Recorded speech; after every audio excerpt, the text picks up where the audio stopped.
My life hasn't turned out like a picture. I'm not happy.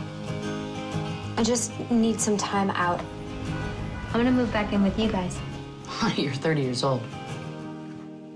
I'm 29. I'm 29. I have a plan. I'm gonna lifeguard. Don't skimp on the cleaning. You have a college degree and you're 30. I'm 29. I play a character named Lee, who is living in New York City and extremely unsatisfied with her life. She's lost. She moves back home in an attempt to recreate the last time she was happy, which was when she was in high school and working as a lifeguard. And she contacts her old friends and basically starts to act like a teenager and has an extremely inappropriate and dangerous relationship with a kid in the town. Most people get better with age with driving, and you've actually gotten worse. I don't think that's... No, because you started out as like a fairly good driver. It was intentional bad driving. Was it? It was Yeah. intentional? Yes.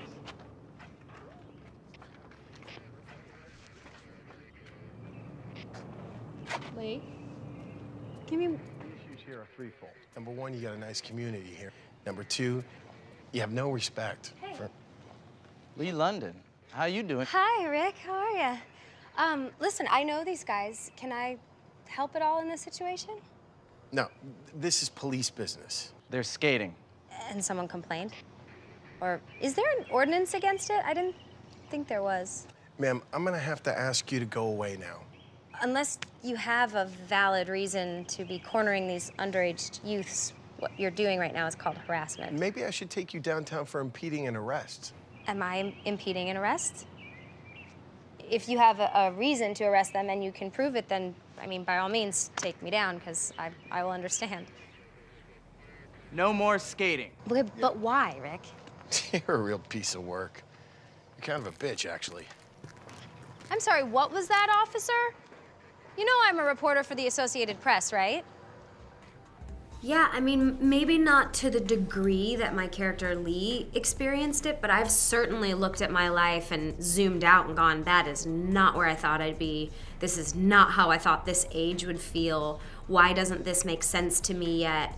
And I have sort of chalked it up to lines have become so blurry about when you grow up now, and it's really optional.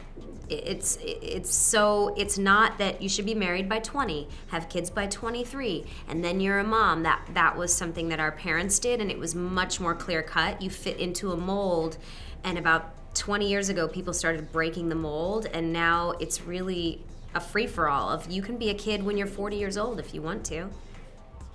God, just the endurance, you know, how enduring that love can be.